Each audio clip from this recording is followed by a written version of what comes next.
Bismillahirrahmanirrahim. Assalamualaikum warahmatullahi wabarakatuh. Selamat jumpa lagi dengan channel YouTube Suku Kotua Kabaena yang akan membahas budaya dan sejarah pada suku Kotua Kabaena. Pada kesempatan ini yang kita akan bahas adalah keris Tongkimpu Honua. Jadi pertanyaannya, adakah keris Tongkimpu Honua itu dan di mana sekarang keris itu? Nah, sekarang saya akan uraikan dulu, baru saya sampaikan di mana berada keris tersebut, siapa yang pegang sekarang, saya akan jelaskan. Namun saya akan jelaskan dulu apa itu keris Tongkimpu Honua. Jadi begini, kebesaran raja atau kerajaan pada kerajaan suku Kotua Kabaena itu terletak pada kerisnya, yaitu keris pusaka Tongkimpu Honua. Artinya keris itu yang selalu dibawa-bawa oleh raja pertama kerajaan Bombana, sekaligus sebagai raja pertama kerajaan suku Kotua Kabaena yang bernama Dendeangi. Nah, Dendeangi itulah yang disebut Tongkimpu Honua. Karena selama ini orang bertanya, siapa itu Tongkimpu Honua? Suku apa itu Tongkimpu Honua? Itu Tongkimpu Honua adalah pemimpin yang pertama di kerajaan Bombana. Jadi kalau kita balik bertanya itu, karena sudah ada pernyataan bahwa Tongkimpu Honua adalah raja pertama pada kerajaan Bombana. Sekarang pertanyaannya, siapa itu raja pertama kerajaan Bombana? Dendeangi. Dendeangi berarti Dendeangi Tongkimpu Honua. Sekarang pertanyaan lagi, suku apa itu? Suku Tokotua, suku Kotua Kabaena. Dari mana asalnya? Dari Tokotua. Kan begitu logikanya. Hanya di dalam kada itu dia sengaja tidak mau sebut. Tidak mau sebut bilang Tongkimpu Honua adalah suku Kotua. Hanya dia katakan dia tidak tahu dari mana asalnya, siapa namanya. Masa rajamu sendiri kok tidak tahu kalau memang rajamu? Hanya sengaja dikaburkan. Kalau memang kada itu yang dibawakan oleh suku Mornene bahwa benar itu Tongkimpu Honua Taman Mornene, masa bapakmu kok tidak tahu namanya, kok tidak tahu sukunya, tidak ada di dalam kada? Ini kan logika berpikir. Kalau bapakmu, kalau memang rajamu, pasti kau tahu namanya, tahu sukunya, dari mana asalnya. Kan begitu logika berpikirnya. Jadi yang jelas Tongkimpu Honua itu adalah raja pertama kerajaan Bombana yang disebut Dendeangi. Itulah Tongkimpu Honua yang berasal dari suku Kotua Kabaena gitu. Jadi kebesarannya adalah terletak pada kerisnya. Keris itulah yang disebut keris Tongkimpu Honua. Dan keris itu setiap ada penobatan pelantikan raja, yang pergantian raja, keris itu selalu diwariskan.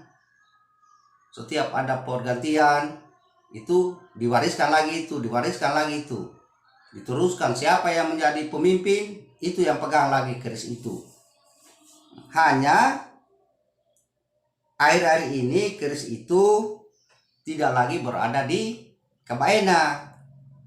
Jadi Kabaena sekarang ceritanya begini, saya tahu ceritanya itu.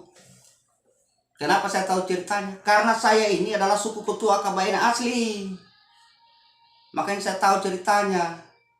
Saya ini suku Kotua Kabaena asli. Jadi saya tahu ceritanya itu. Jadi keris itu pada tahun 1955, pergantian dari Mokole Abdul Rahim sebagai Mokole yang ke-28 atau raja yang ke-28 distrik waktu itu, pergantian kepada Abdul Muiz. Itu Abdul Muiz tidak lagi diserahkan keris itu. Tidak lagi diserahkan. Itu ada alasannya. Sampai keris itu tidak diserahkan. karena waktu itu, waktu pergantian tahun 1955, Pulau Kabaena dalam kekacauan. Pulau Kabaena waktu itu dalam kekacauan, diserang oleh gerombolan DITI pimpinan Karim Muzakar. Jadi para tokoh adat waktu itu memutuskan bahwa untuk mengamankan keris ini untuk sementara tidak diserahkan kepada Abdul Muiz sebagai distrik waktu itu, karena kita ada menghadapi dua tantangan kalau diserahkan, karena keris itu kita amankan. Maka berkesimpulanlah, karena kebetulan ada anak sulung daripada Mokole Haji Abdul Rahim yang digantikan oleh Mokole Abdul Muiz, ada anaknya yang bernama Abdul Ghafar yang tugas di Makassar sebagai KPN waktu itu di Makassar. Jadi diberikanlah keris itu kepada Abdul Ghafar, anak sulung daripada Haji Abdul Rahim, untuk mengamankan ini, jangan simpan di Kabaena. Bawalah, maka Abdul Ghafar ini bawa keris itu ke Makassar. Kenapa harus dibawa jauh-jauh keris itu? Karena begini persoalannya. Saya sudah katakan tadi bahwa Kabaena yang waktu itu diserang terus menerus oleh pasukan gerombolan DTI. Jadi para pemuka adat di sana itu Sarah mau berpikir bahwa jangan sampai terjadi apa-apa, keris ini akan dicari oleh gerombolan, akan dicari, jangan sampai keris ini jatuh di tangan gerombolan DTI. Kalau ini tidak dibawa keluar daerah, pasti akan dicari. Dan memang itu selalu mereka tanyakan, cari di mana itu keris. Sehingga itu diserang terus itu Kabaena karena ada keris itu yang mereka cari. Di antaranya tujuan gerombolan itu menyerang terus itu Kabaena. Yang kedua, pemikiran yang kedua menghadapi dua dilema. Jangan sampai ini pasukan Mobrik waktu itu yang menampakkan situasi dan keamanan di Kabaena tahu bahwa diantaranya penyerangan gerombolan DTI di Kabaena adalah karena adanya keris Tonghipu Unua itu yang mereka selalu tanyakan. Maka yang jelasnya kalau sudah diketahui oleh Brimob, Mobrik waktu itu sebagai pengamanan, jelas mereka akan minta untuk mengamankan itu keris, jelas mereka akan minta pinjam dengan alasan pinjam atau minta untuk amankan itu keris. Tetapi kalau sudah Mobrik juga mau minta untuk mengamankan dan mengambilnya, kan kalau sudah nanti aman bubar peperangan itu, sudah susah kita akan minta kembali, sudah susah kita akan cari kembali. Makanya itu berkesimpulanlah bawa keluar. Jadi keris ini, keris Tonghipu Unua itu yang milik pusaka dari Tonghipu Unua dan turun-temurun raja pada kerajaan Kabaena, suku Ketua Kabaena. Keris itu tidak ada pada keluarga Mokole Abdul Muiz, tidak ada sama mereka. Keris itu ada pada keluarga Mokole Haji Abdul Rahim, yang dipegang adalah anak sulungnya yang bernama Abdul Ghafar yang tugas di Makassar ketika itu. Hanya karena sekarang itu tidak ada lagi yang cari-cari, keris itu. Mudah-mudahan masih ada pada keluarga Haji Abdul Rahim, mudah-mudahan masih ada, tidak ada yang tidak kedatangan, karena itu adalah keris pusaka suku Ketua Kabaena. Jadi di sini lagi ada yang saya akan luruskan sedikit, bahwa di dalam buku dia katakan bahwa Mokole Haji Abdul Rahim ini yang dikenal sebagai Buentama Dai Raha katanya, tapi di dalam buku dan ucapan-ucapan orang. Tapi saya ini berbicara pada kenyataan dan fakta bahwa Buentama Dai Raha itu Mokole Haji Abdul Rahim itu tidak kena, tidak tepat. kenyataannya beliau itu adalah ada di Bau-Bau. Ada di Bau-Bau.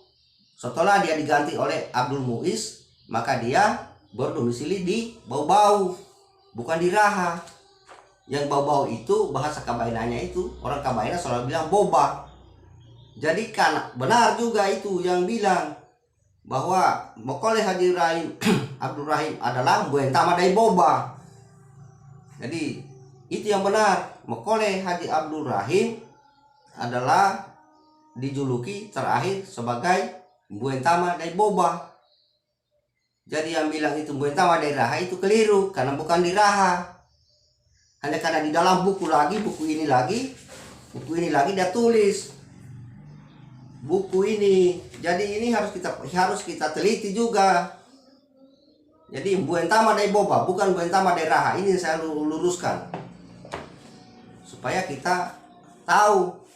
Karena kalau orang yang tidak tahu sejarah, yang tidak tahu sejarah, tidak pernah mendengarkan sejarah yang benar dari lapangan itu, dari kearifan lokal, kalau dia baca buku, dia baca saja, dia tidak tahu. Sama dengan orang yang mengaji itu. Kalau orang yang tidak tahu mengaji, dari kecilnya tidak hafal itu Al-Quran, kalau dia baca, biar diroba-roba itu, dia baca saja dia tidak akan tahu. Tapi kalau ahli Al-Quran yang membaca, itu langsung dia tahu salah itu. Sama dengan sejarah ini. Kalau orang dia roba-roba ini, tulis-tulis tidak sesuai, kalau orang yang tahu baru dia baca ini buku ini, oh dia tahu bahwa itu tidak benar, yang benar begini. Jadi makanya itu saya luruskan apa yang benar. Kalau tidak percaya ini silakan tanyakan. Di mana itu Mokole Haji Abdul Rahim? Di mana itu tinggal pada akhirnya setelah diganti? Di mana tinggal itu? Kalau bukan di Bau-Bau, dengan kata boba kalau bahasa suku Kutua Kabaina, bukan di Raha. Jadi ini saya jelaskan bahwa setiap yang saya uraikan di dalam buku ini, itu saya tahu memang isinya. Ini walaupun saya tidak baca ini buku, saya tahu semua apa yang ada di sini. Kalau sudah disebut judulnya, saya tahu jalan ceritanya. Jadi kalau salah ini, saya langsung tahu salah itu, yang benar begini. Makanya saya berani bedah di buku. Saya berani bedah karena saya adalah suku Kutua Kabaina asli yang tahu ceritanya itu Kabaina. Saya kira untuk sementara cukup sekian dulu. Nanti kita sambung lagi dengan sejarah-sejarah suku Kutua Kabaina. Jadi, assalamualaikum warahmatullahi wabarakatuh.